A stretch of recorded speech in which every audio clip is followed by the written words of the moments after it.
Hello दोस्तों, एक बार फिर से आपका स्वागत है अपने YouTube चैनल भारत भोग में। तो फिर से किचन में आज हम बिल्कुल बना रहे हैं हटके नहीं। सब्जियां तो ये रोज़ ही बनती, लेकिन हम नहीं बनाते ज़्यादा, क्योंकि ये बहुत नुकसान, मतलब अच्छा तो बहुत लगता है लेकिन नुकसान भी बहुत ज़्यादा करता है। तो आज बहुत दिनों से मन था तो हमने सोचा चलो बनाते हैं। तो आज बनाएंगे कटहल के कोफ्ते। ये बहुत स्वादिष्ट लगते हैं खाने में। चावल के, पूड़ी के, पराठा किसी के साथ भी खाओ ना तो ये बहुत अच्छे लगते हैं। तो बस इसी तरह बनाएंगे आज चावल के कोफ्ते। ये देखो, खाने में स्वादिष्ट, देखने में भी अच्छे हैं और मतलब अच्छे लगते हैं। ये कुल मिला के यही कहना है कि बहुत टेस्टी लगते हैं चावल के कोफ्ते। तो एकदम सॉफ्ट, नरम, मुलायम, मुंह में घुल जाने वाले ये हैं कटहल के कोफ्ते। तो सबसे पहले चलते हैं। यहाँ पे मैंने लिया आधा किलो कटहल। आधा किलो कटहल लेने के बाद इसमें क्या है ना, ये शुद्ध वाला कटहल है। एक कटहली आती है जो छोटे छोटे कोया वाली, वो बिल्कुल नहीं अच्छी लगती है, मीठी होती है। इसमें बड़े बड़े बीज, खूब बड़ा बड़ा पीस वाला है ना, तो ये बहुत अच्छा लगता है और मतलब बनने में भी अच्छा लगता है, वो बनने में भी कम अच्छा लगता है। मिठाता है ना तो वो कम अच्छा लगता है। तो बस सबसे पहले क्या करेंगे, हम हाथों में लगाएंगे तेल। सबसे पहले हम चक्कू में तेल लगाएंगे। तो ये चक्कू रखी भाई, ये मेरी चक्कू बहुत फेवरेट है क्योंकि ये चलती बहुत ज़्यादा है, तो इसीलिए हम इसी से काटते हैं सब सब्जियां। बहुत अच्छी चलती है, बहुत ज़्यादा। धुल लेते हैं, अच्छे से पोंछ लेते हैं। लोहे की है तो इतनी तो काली हो ही जाएगी। चक्कू में अच्छे से लगाने के बाद हाथों में बढ़िया से तेल लगा लेते हैं। कटहल में बस यही है कि चिपकता बहुत है तो तेल का ज़्यादा उपयोग करना पड़ता, तो इस तरह और तेल ले लेते हैं। बस चक्कू में एक बार फिर फिरा लेते हैं हाथ। अब हम चलते हैं, इसको काटते हैं। तो ये देखो, बहुत मस्त चलती है चक्कू। इस तरह से हम दो भाग में, सबसे पहले तो दो भाग में इसको काटेंगे हम। इस तरह से काटने के बाद अब इसका हम छिलका निकालेंगे। इस तरह से नहीं, कटहल काटने में बहुत दिक्कत होती, लेकिन चक्कू अगर अच्छी है ना तो कोई दिक्कत नहीं है। तो बस इस तरह से कटहल काटने के बाद, ये छीलने के बाद अब उसको भी छील लेंगे। फिर हम इसका छोटा छोटा पीस करके काटेंगे। तो ये बहुत मज़ा आ रहा काटने में। नहीं, कटहल काटने में हमको बहुत गुस्सा लगती है, लेकिन ये अच्छा लग रहा है, कोई दिक्कत नहीं हो रही इससे। तो बस इस तरह से निकाल के अब इसका हम क्या करेंगे, इससे और भी ये जो ऊपर का सोखता जैसा होता ना, ये नहीं अच्छा लगता बिल्कुल। तो इसको हम हटा देते हैं। हटाने के बाद उधर का भी हटा देंगे इस तरह से। अब हम ये सब मतलब गंदगी वाला सब कुछ हटाने के बाद फिर हम अब काटेंगे सही से, छोटा छोटा पीस करके इस तरह से। बीजा को हटाएंगे क्योंकि बीजा ना कट जाए। बीजा को बाद में देखेंगे फिर क्या बनाना, हमें इसमें बीजा नहीं अच्छे लगते ज़्यादा। तो बस इस तरह से हम काट लेते। इतना बढ़िया मस्त कट रहा है, एकदम ताज़ा ताज़ा है ना। रखा हुआ चिमचोड़ हो जाता तो काटने में बहुत दिक्कत होती। इस तरह काटने में दिक्कत कुछ भी नहीं हो रही है। तो बस इस तरह से हम पूरा कटहल को काट लेते। पहले तो बीजा निकाल देते। इसके बीजा बहुत होते हैं इसमें, जो कटहरी होती है उसमें तो बीजे ही बीजा होते हैं, उसमें तो ये सब नहीं होता खाने वाला, सिर्फ बीजे ही बीजा ज़्यादा भरे रहते हैं। तो बस इस तरह से छोटा छोटा काटने के बाद यहाँ पे निकालते हैं। ये देखो, अच्छा लगता काटने में। इस तरह से पहले हम काट लेते हैं पूरा।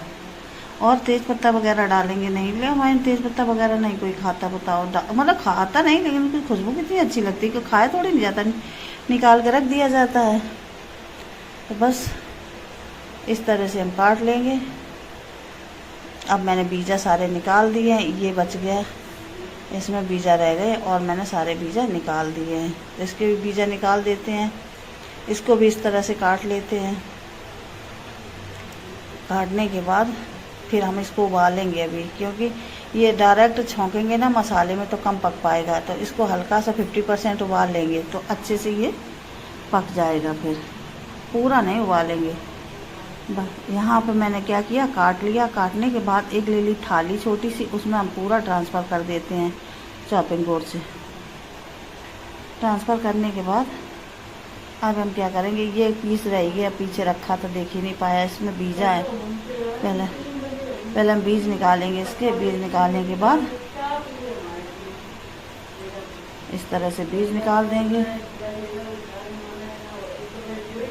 बीज निकालने के बाद अब हम चलते हैं गैस की तरफ। तो इसकी तैयारी करते हैं।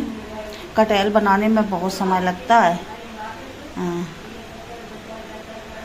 क्योंकि कटहल में कहिए कटार अटार, तो उस वाकई में अटार तो है ही कटहल बनाने में, लेकिन अच्छा लगता है खाने में। लेकिन हम कभी बनाते नहीं है, क्योंकि मुझे बहुत ही नुकसान करता है। हमको लगता है बनाते बनाते पेट दर्द होने लगता है, पता नहीं ऐसा क्या है इसमें।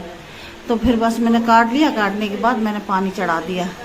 अब पानी चढ़ाने के बाद पानी खौलने लगा था, तो अब पूरा कटहल इसमें डाल देते हैं। इस तरह से जो भी मैंने काट के रखा है पूरा डाल देते हैं। डालने के बाद लगा देंगे प्लेट का ढक्कन और इसको उबलने के लिए हम छोड़ देंगे। तो बस यहाँ पे मैंने ढक्कन लगा दिया, ये अच्छे से उबलने लगा। अब चम्मच से हम इसको उलट पलट देते हैं, ऊपर नीचे कर देते हैं, तो ये बढ़िया से उबल जाएगा। तब तक हम आगे की तैयारी करेंगे।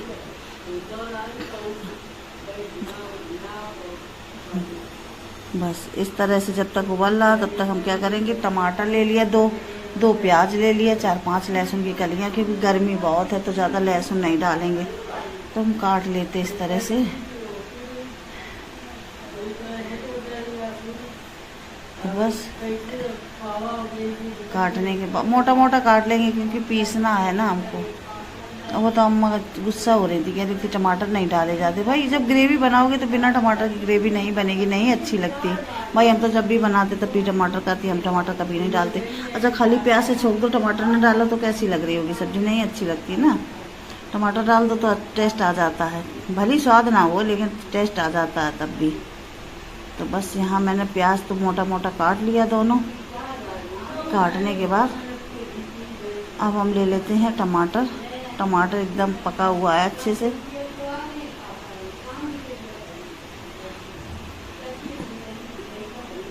तो बस इस तरह से टमाटर को भी काट लेते हैं। अभी हम वीडियो बनाने में सही से बोल नहीं पाते, आदत नहीं मेरी। अगर कोई आ जाता वीडियो बनाने तो हम फिर मुंह बंद कर लेते अपना, अच्छा नहीं लगता अभी हमको, पता नहीं क्यों। अब आदत पड़ेगी, धीमे धीमे आदत पड़ेगी। जैसे वीडियो मेरा चलने लगेगा तो आदत पड़ जाएगी, जब चलता ही नहीं है तो आदत भी नहीं पड़ी है। तो बस टमाटर प्याज मैंने काट लिया। अब चलते हैं पीस लेते हैं इसको। तब सबसे पहले तो हम कटहल देख लेते हैं अपना। तो कटहल अच्छे से उबल गया, आलू डलिया गिर गई उसी में। तब कटहल मैंने छान लिया। अभी गर्म बहुत है, ठंडा हो रहा है, तब तक हम मसाला को तैयार कर लेते हैं। तो मसाला के लिए हमने क्या किया, थाली में एक में डाल दिया लाल मिर्ची और हल्दी और धनिया और नमक और मतलब बेसन, हींग, अजवाइन और हरा धनिया सब डालने के बाद कटहल डाल दिया उबला हुआ। अब बहुत अच्छे से इसको मिक्स करेंगे हम। मिक्स करने के बाद फिर अब ये अच्छे से मिक्स हो गया। अब बनाएंगे इसके हम कोफ्ता। तो ये थोड़ा थोड़ा पोर्शन लेते जाएंगे और गोल गोल एकदम हाथों से बनाएंगे इस तरह से। हाथों में थोड़ा सा तेल लगा लिया था, चिपके ना ज़्यादा। तो बस इस तरह से बस कोफ्ता बना के हम रख लेंगे सारे अपने। तो यहाँ थाली को हटा देते, प्लेट को ले लेते हैं। तो बना बना के कोफ्ता सारे रख देंगे इसमें। फिर हम चलते हैं आगे की ओर, क्योंकि बहुत समय लगता है। तो यहाँ मैंने इतने सारे कोफ्ता बना लिए। ये अब सेकने हैं हमको, फ्राई करने। अभी तेल मैंने चढ़ा दिया था गर्म होने के लिए, तो तेल अच्छे से गर्म हो रहा है। तो अब हम सेकना शुरू कर देते हैं। तो बस यहाँ तेल अच्छे से गर्म हो गया, एक एक करके हम डाल देते हैं इनमें। तो ये जल्दी जल्दी डाल देंगे, अच्छे से फ्राई कर लेंगे। अब आँच को कर देंगे धीमी, नहीं तो ये ऊपर ऊपर जल जाएंगे, अंदर रह जाएंगे कच्चे। तो बस इस तरह हम सेक लेते हैं बढ़िया से। तो धीमी आंच करके उलट पलट के सेक लेंगे कम से कम 5 से 6 मिनट तक। इनको हम अच्छे से फ्राई करेंगे, जो अंदर तक ये सिक जाए इस तरह से। तेल भी अच्छे से गर्म हो गया। तो उसके बाद मैंने गैस को स्लो कर दिया। तो अब धीमे धीमे सिक रहे। अभी तेज़ आंच में बल बल बल बल करके ऊपर ऊपर जल जाते, अंदर अंदर कच्चे रह जाते, पूरे बेकार हो जाता। तो बस इस तरह उलट पलट देते हैं बार बार, तो अच्छे से सिक जाएंगे ये। ऐसे ही भी खा सकते हैं आप लोग, ऐसे ही फ्राई करके खा लो, पकौड़ी का काम करेंगे ना ये। और कोफ्ता भी बना लो, सब कुछ चल जाता है। तो बहुत क्रिस्पी बन रहे हैं। तो अब हम निकाल देते हैं। कोफ्ता अच्छे से सिक चुके हैं। तो यहाँ ये मेरे रखे निकले हुए वो दिख बीज। तो बस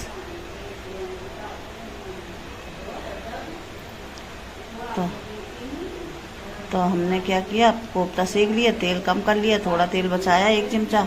अब डाल दिया लहसुन प्याज वाला पेस्ट। इस तरह से बढ़िया से भून लेंगे चला चला के।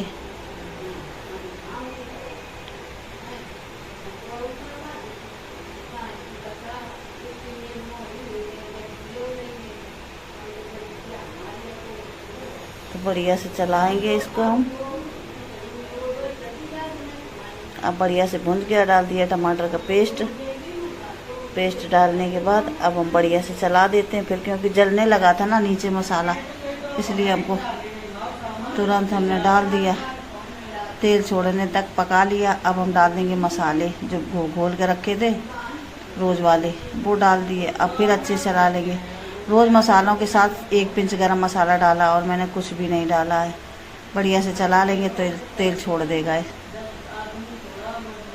तो बस अब पकाते रहेंगे, धीमे धीमे पकाते रहेंगे, भुनाई करते रहेंगे इसकी। ये देखो किनारे से तेल छोड़ने लगा अच्छे से। अब मसाला की खुशबू बहुत अच्छी आ रही है, पक रहा आराम से। बस